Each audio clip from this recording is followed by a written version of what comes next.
दोस्तों, उम्मीद है कि आपकी पढ़ाई बहुत अच्छी चल रही होगी और आप खूब मेहनत से पढ़ रहे होंगे। ठीक है। देखिए, बहुत समय से मुझे एक लगातार सवाल आ रहा था कि सर, जो बिगनर्स हैं यानी कि जिन्होंने आज तक कभी तैयारी नहीं करी है, वो लोग अगर यूके ट्रिपल एससी की तैयारी करना चाहते हैं तो वो कैसे स्टार्ट करें, क्या क्या तैयारी के स्टेप हो सकते हैं ताकि हम अंतिम चयन सूची तक अपना नाम लेकर के आएँ। तो आज उसी विषय पर हम लोग बात करने वाले हैं, हाउ टू स्टार्ट प्रिपरेशन, यानी कि यूके ट्रिपल एससी की तैयारी कैसे हो सकती है। यदि आप लोग भी शुरुआत कर रहे हैं तो ये वीडियो आपके काम की हो सकती है। वीडियो को अंत तक देखना, आपको ज़रूर कुछ ना कुछ सीखने को मिलेगा। ठीक है, चलिए करते हैं आज की वीडियो को स्टार्ट। सबसे पहली बात है, देखो, आप कई सारे स्टेप्स फॉलो कर सकते हैं जब हम तैयारी की शुरुआत करते हैं। सबसे पहली बात होती है बच्चे, वो होती है हमारा माइंडसेट। ठीक है, यानी कि जब आप तैयारी करने बैठते हो तो आपका माइंडसेट क्या है। यदि आप स्टार्टिंग में ये सोचते हो कि मुझसे तो नहीं होगा, मुझसे नहीं होगा, तो आप अपने आप को निर्बल कर रहे हो, और ये सबसे बड़ी दुविधा होती है एक बच्चे के लिए। देखो, सबसे पहले तो अपने मन में ये रखना पड़ता है कि अपने ऊपर विश्वास रखना पड़ता है, कि कॉन्फिडेंस एक रखना पड़ेगा कि देखो मैं कर सकता हूँ।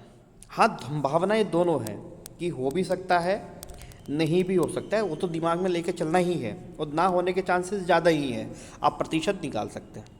लेकिन जब तक आप खुद पे विश्वास नहीं करोगे कि मैं कर सकता हूँ या मैं अंतिम चयन सूची में आ सकता हूँ, तो तब तक कुछ भी होने वाला नहीं है।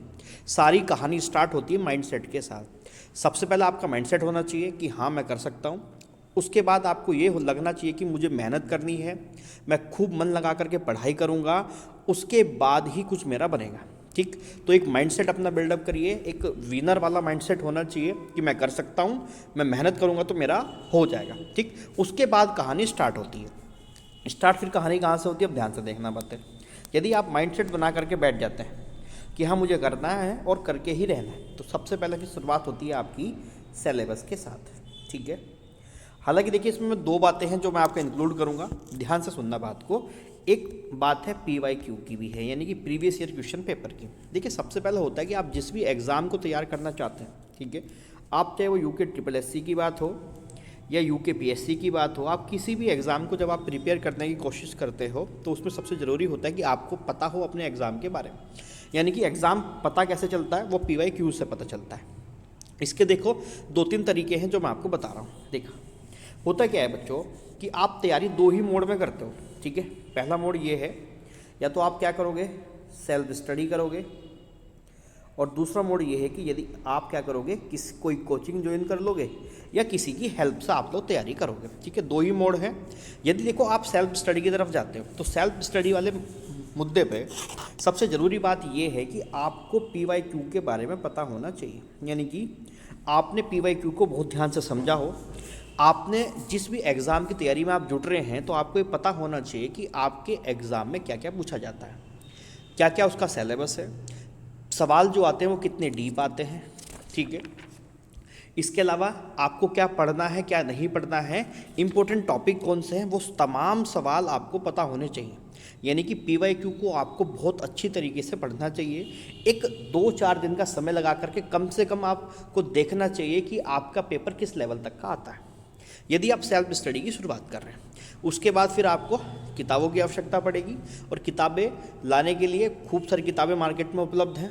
ठीक है, कंफ्यूज नहीं करना है क्योंकि बच्चा बहुत कंफ्यूज हो जाता है। इसके अलावा यहीं पे जो आपकी बुक लिस्ट हो सकती है, ठीक, यानी कि आपके लिए अच्छी किताबें कौन सी हो सकती हैं, जो भी हमारा सिलेबस है वो हिंदी, रीजनिंग और आपका GS और कंप्यूटर GK के लिए, उसके लिए ऑलरेडी चैनल पे बुक लिस्ट वाली एक वीडियो पड़ी हुई है, मैं उसका लिंक डिस्क्रिप्शन में दे दूंगा।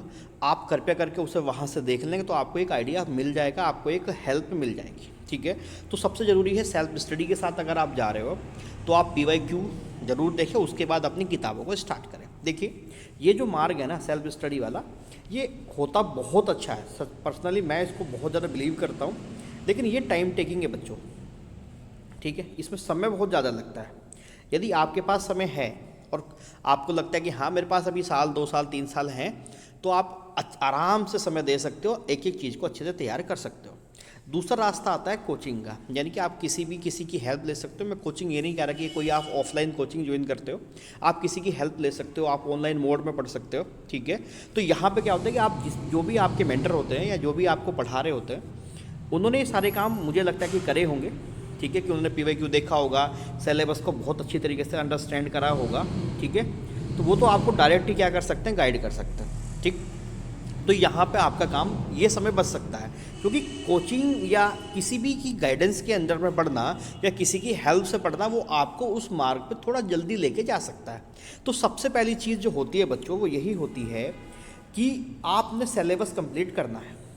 क्योंकि सबसे ज़्यादा गलती यहाँ जो बच्चा करता है, नया बच्चा या पुराना बच्चा कोई भी, क्योंकि देखिए आपने सुना होगा कि यार सिलेक्शन नहीं हो पा रहा है, बहुत समय हो गया, 3 साल 4 साल 5 साल हो गए, पंचवर्षीय योजना में लगे हुए हैं, अगला वर्ष चल गया, सरकार चेंज हो गई, लेकिन नौकरी नहीं लग पा रही हमारी।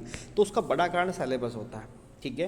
क्योंकि मोर देन 90% बच्चा, मैं क्या कह रहा हूँ, मोर देन 90% वो लोग सिलेबस ही पूरा नहीं कर पाते, ठीक है। तो सबसे ज़रूरी चीज़ होती है कि आपको कम से कम वो पता हो कि जो सिलेबस में आना चाहिए, क्या क्या हमें पढ़ना चाहिए, क्या क्या हमें छोड़ना चाहिए, कितने हमारे काम का है, वो सारा सिलेबस कहाँ पे दिया है, आयोग ने अपनी साइट पे दिया है, उनकी वेबसाइट पे जाके आप ले सकते हो। इसके अलावा अगर आपको चाहिए तो मैं अपने टेलीग्राम पे डाल दूंगा, उसका लिंक भी आपको मिल जाएगा डिस्क्रिप्शन में, तो उसे आप ज्वाइन कर लेना, तो वहाँ से आपको सिलेबस भी मिल जाएगा, ठीक है। तो पहला जरूरी है, पहली रिक्वायर्ड चीज़ क्या है बच्चे, वो सिलेबस है। सिलेबस आपका 100% कंप्लीट होना चाहिए, आपने एक एक टॉपिक को अच्छे से पढ़ा हो और स्टैंडर्ड बुक से पढ़ा हो तो सबसे बेस्ट है, ठीक है। या किसी भी टीचिंग या किसी भी कोचिंग की आपने हेल्प ली हो तो आप उससे भी काम चल सकता है, ठीक। इसके अलावा मैंने बता दिया आप कौन कौन सी किताब पढ़ सकते हैं, वो आपको बुक लिस्ट मैंने ऑलरेडी चैनल पे वीडियो बनाया हुआ है, आप वहाँ से जा करके देख सकते हैं, ठीक है। वो आपको हेल्पफुल लगेगी और आपका कुछ ना कुछ हेल्प वहाँ से हो जाएगी, ठीक है। अगली जो प्रक्रिया होती है बच्चों, वो मैंने आपको बता ही दिया, PYQs। ये सबसे ज़रूरी स्टेप्स होता है कि PYQ को आपको देखो, एक तो है कि आपने केवल एक मोटा मोटा देखा है, यानी आपने उसे सरसरी निगाहों से देख लिया कि कितना पढ़ना है, क्या पढ़ना है। उसके बाद देखिए शुरू होती है कहानी। जैसे जैसे आपका सिलेबस कंप्लीट होता जाता है, जैसे मान लेते हैं आप पॉलिटी पढ़ रहे हो, मान लेते हैं, और आपने पॉलिटी लगभग पढ़ ली है, आपने कुछ टॉपिक्स ख़त्म कर लिए, तो फिर शुरू होती है कि पॉलिटी का PYQs, यानी कि जैसे मान लेते हैं कि आपने कोई टॉपिक है प्रस्तावना, ठीक है, वो पढ़ा, या नागरिकता पढ़ा, मान लो चलो नागरिकता आपने पढ़ा, नेशनलिटी आपने पढ़ी, नागरिकता पढ़ी। तो अब नागरिकता के जो सवाल हैं वो आप देखिए प्रीवियस ईयर पेपर्स में। देखिए अब मार्केट में ऐसी चीज़ें आ रही हैं जो आपको टॉपिक वाइज मिल जाएंगी, आपको सिलेबस के अकॉर्डिंग उसमें PYQs देखने को मिल जाएंगे। यानी कि आप केवल पॉलिटी के PYQ देखना चाहते हैं तो पॉलिटी की मार्केट में किताब है, ठीक है, उसे खरीदिए, और उसमें जो आप टॉपिक पढ़ रहे हैं, मान लिया कि आप नेशनलिटी पढ़ रहे हैं, नागरिकता पढ़ रहे हैं, तो आप नागरिकता के PYQ निकालिए और इन PYQ को वहाँ से सॉल्व करिए। वहाँ से आपको एक आइडिया तो ये लग जाएगा कि आप कितना पढ़ रहे हैं, सही पढ़ रहे हैं या नहीं पढ़ रहे हैं। दूसरा आइडिया लग जाएगा कि पेपर में किस तरीके के सवाल बनते हैं, कैसे सवाल बनते हैं। तीसरा आइडिया लग जाएगा कि आपको अभी और मेहनत की आवश्यकता है, कि आपका लेवल ठीक चल रहा है, ठीक है। साथ ही साथ आपके अंदर एक कॉन्फिडेंस बिल्ड होगा कि हाँ मैं भी कर सकता हूँ। तो PYQ इतना अहम रोल निभाते हैं किसी भी प्रिपरेशन में। तो सबसे पहला काम सिलेबस, दूसरा काम PYQ, ठीक है। तीसरा काम है जब आपका सिलेबस मान लिया कि आपने कंप्लीट कर लिया, साथ में आप PYQ भी कंप्लीट कर चुके हैं, तो फिर आप किसी भी कोई भी MCQs, साथ ही साथ आप किसी का मॉक टेस्ट, ठीक है, आप मॉक टेस्ट भी ले सकते हो। यूट्यूब पे भी दुनिया भर के मिल जाते हैं, आप यूट्यूब से देख सकते हो, या किसी का ऑफलाइन भी खरीद सकते हो, ऑनलाइन खरीद सकते हो, जैसा आपको ठीक लगे, ठीक है, आप वो कर सकते हो, ठीक है। तो ये काम यहाँ से फिर शुरू करना है, यानी कि सिलेबस जो आपने कवर किया उसका रिवीजन, साथ ही PYQ आपने ठीक से कर लिए, उसके साथ साथ आप मॉक टेस्ट और MCQ और ज़्यादा लगा रहे हो, ठीक है। तो ये केवल इतनी ही सी प्रक्रिया है किसी भी सिलेक्शन को लेने की, ठीक। यानी कि मैं आपसे कहूँ तो मैं 2-3 स्टेप्स पे बहुत ज़्यादा विश्वास करता हूँ कि ये सिलेक्शन के लिए ज़रूरी है। सबसे पहले सिलेबस कंप्लीट करना, साथ ही साथ PYQ, और तीसरा स्टेप जो मैं मानता हूँ वो MCQs। हालांकि MCQs PYQ का ही हिस्सा है, और इसके बाद एक स्टेप आपका है रिवीजन, ठीक है। इतना काम अगर आप कर लेते हैं और सही से कर लेते हैं ईमानदारी के साथ, तो यकीन मानिए कोई भी एग्ज़ाम आपका हो वो आसानी से निकल जाएगा, ठीक। सबसे पहला काम है सिलेबस को कवर करना, क्योंकि मैक्सिमम बच्चा यहाँ गलती करता है, इसलिए फिर उसका सिलेक्शन होता नहीं है। क्योंकि एक ना आदमी फंस जाता है, थोड़ा तैयारी करेगा, सिलेबस पूरा नहीं करेगा, मोटा मोटा पढ़ लेगा, यानी कि सही से अच्छे से समझने की आवश्यकता है। अभी वर्तमान का जो पैटर्न चल रहा है एग्ज़ाम का, अब उसमें आपको अच्छी समझ होने की ज़रूरत है। यदि आप अच्छी समझ रखते हैं तो आपका एग्ज़ाम जो है वो आसानी से निकल जाएगा, कोई समस्या है नहीं। अच्छा, इसमें कुछ बच्चे मुझसे पूछ रहे थे कि सर इसमें कितने समय में तैयारी करी जा सकती है। ठीक है, देखो ये निर्भर करता है बच्चे, डिपेंड करता है कि आप कितनी तैयारी कितनी तेज़ी से चलते हो। आप धीरे धीरे करोगे, यदि आप सिलेबस 2 साल में पूरा करते हो अपना, तो तैयारी में आप देखिए कि आपको 2 से तो ज़्यादा ही समय लग जाएगा। 2 साल में सिलेबस पूरा कर रहे हो, फिर PYQ MCQ करोगे, रिवीजन करोगे, तो आपको 3 साल लग जाएंगे। तो ये निर्भर करता है कि आप कितने समय में, आपको अर्जेंसी, एक शब्द चलता है बट्टे अर्जेंसी, आपको अर्जेंसी है या नहीं। यदि आपको अर्जेंसी है तो आप कम समय में भी तैयारी कर सकते हैं। सिलेबस फटाफट कवर कर दीजिए, 3, 4, 5 महीने में सिलेबस कवर करिए, 3 महीने में, 4 महीने में, जितनी जल्दी आप कर सकते हो।